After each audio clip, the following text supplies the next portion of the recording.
രാക്ഷസറാണി, എന്താണ് ഈ സംഭവിക്കുന്നത്?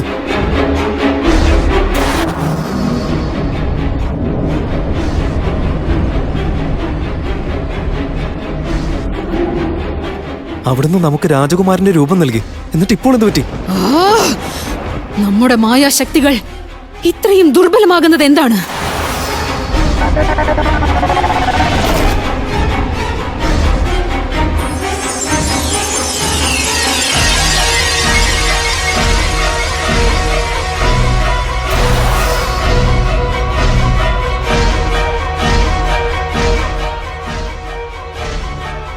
എന്നാൽ രാക്ഷസറാണി, അഥവാ അവിടുത്തെ ഈ മായാശക്തികൾ പരാജയപ്പെട്ടാൽ നമുക്ക് പിന്നീട് എന്ത് സംഭവിക്കും?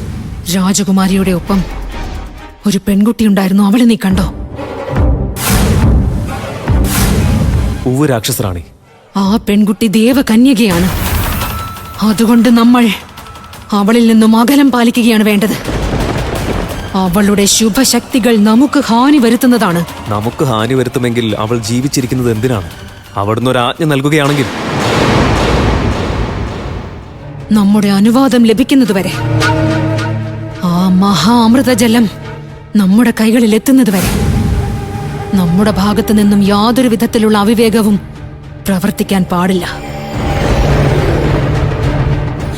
ഇപ്പോൾ നീ പുറത്തേക്ക് പോകൂ. എന്നിട്ട് പുറത്ത് ചെന്ന് നോക്കൂ. അകാരണമായ ആ പക്ഷികൾ വന്നതുകൊണ്ട് ആരുടെയെങ്കിലും മനസ്സിൽ എന്തെങ്കിലും സംശയമുണ്ടോ എന്ന്.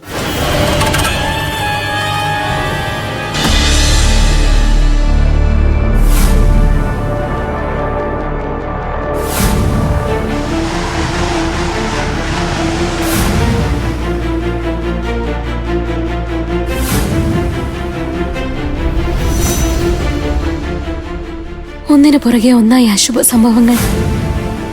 ഈ സംഭവങ്ങളെല്ലാം നമുക്ക് മുന്നറിയിപ്പ് നൽകുകയാണോ? അല്ല, ഇവ തമ്മിൽ എന്തെങ്കിലും ബന്ധമുണ്ടോ?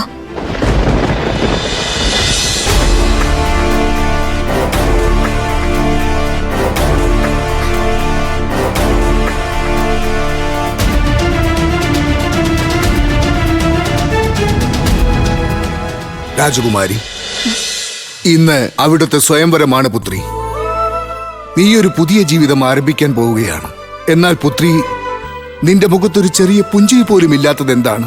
നമുക്ക് ആശങ്കപ്പെടാതിരിക്കാൻ കഴിയുന്നില്ല രാജപുരോഹിതൻ.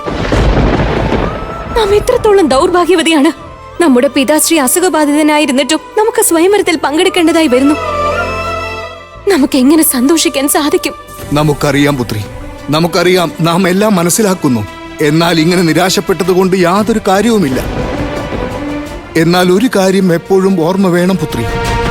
ഒരു രാത്രി എത്രത്തോളം ആഴമേറിയ അന്ധകാരം നിറഞ്ഞതാണെങ്കിൽ പോലും ഒരു പുതിയ പ്രകാശം എല്ലാ രാത്രിയുടെയും അന്ത്യത്തിൽ തീർച്ചയായും എത്തുന്നതാണ് പുത്രി.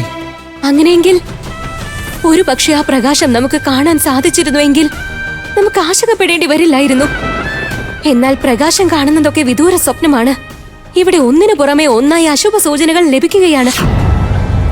ഏതോ വലിയ ആപത്ത് നമ്മുടെ രാജ്യത്തെ പൂർണ്ണമായും ബാധിക്കാൻ പോകുന്നത് പോലെ. അമംഗള സൂചനകൾ നമുക്കും ലഭിക്കുന്നുണ്ട് പുത്രി, ലഭിക്കുന്നുണ്ട്. എന്നാൽ യാതൊന്നും വ്യക്തമല്ല, ഒന്നും മനസ്സിലാക്കാൻ സാധിക്കുന്നുമില്ല. അതേ പുത്രി, ഒന്നും മനസ്സിലാകുന്നില്ല. അസുഖം മാറിയ അവസ്ഥയിൽ ഒരു തവണയെങ്കിലും പിതാശ്രീയെ കണ്ടിരുന്നുവെങ്കിൽ നമുക്കിപ്പോഴുള്ള ഈ ആശങ്ക അല്പമെങ്കിലും കുറയുമായിരുന്നു. പിതാശ്രീ ഇവിടെ ഉള്ളപ്പോൾ അമംഗളമൊന്നും സംഭവിക്കില്ല എന്ന് കരുതാമായിരുന്നു. പിതാശ്രീയുടെ അസുഖം മാറാൻ യാതൊരു ലക്ഷണവുമില്ല. അങ്ങയുടെ പക്കൽ ഇനി മറ്റൊരു മാർഗവുമില്ലേ? മാർഗങ്ങളൊന്നുമില്ല എന്ന് പൂർണ്ണമായി പറയാൻ സാധിക്കില്ല രാജകുമാരി. എന്നാൽ ആ മാർഗം വളരെ കഠിനമാണ്. അതുകൊണ്ട് തന്നെ അതിനെ അസംഭവ്യം എന്ന് തന്നെ പറയാവുന്നതാണ്. അത് പിന്നെ ചണ്ഡികാ മഹാദേവിയുടെ ക്ഷേത്രത്തിന്റെ പരിസരത്ത് വളരെ വിശിഷ്ടമായൊരു ഫലം ഉണ്ടാകുന്നുണ്ട്, സുധാഫലം. ആ സുധാഫലം ഏതെങ്കിലും വിധത്തിൽ കൊണ്ടുവന്ന് മഹാരാജാവിന് നൽകുകയാണെങ്കിൽ പിന്നീട് എന്തെങ്കിലും പ്രയോജനമുണ്ടാകാൻ ഇടയുണ്ട്. എന്നാൽ ആ ഫലം കൊണ്ടുവരുന്നത് വളരെ കഠിനമാണ് പുത്രി, കഠിനമാണ്. ഈ മാർഗമല്ലാതെ മറ്റൊരു ഉപായവുമില്ല പുത്രി. നമുക്കറിയില്ല, സത്യത്തിൽ നമുക്കറിയില്ല. ദേവിയുടെ ആഗ്രഹം എന്താണെന്നും അറിയില്ല. കേവലം ഒരു പ്രാർത്ഥന മാത്രമേയുള്ളൂ ദേവി. നിന്റെ മനസ്സിന്റെ കരുത്ത് തകർന്നു പോകാതിരിക്കാൻ ദേവി എപ്പോഴും അനുഗ്രഹിക്കട്ടെ. എന്നെന്നും ദേവി ആ കരുത്ത് നിലനിർത്തട്ടെ. ഏതു പ്രതികൂല സാഹചര്യത്തിലും നീ നിന്റെ മനസ്സിലെ പ്രതീക്ഷകൾ നഷ്ടപ്പെടുത്തരുത് പുത്രി. ഈ ആശീർവാദം മാത്രമാണ് നമുക്ക് നൽകാനുള്ളത്. വരട്ടെ, നാം വരട്ടെ പുത്രി.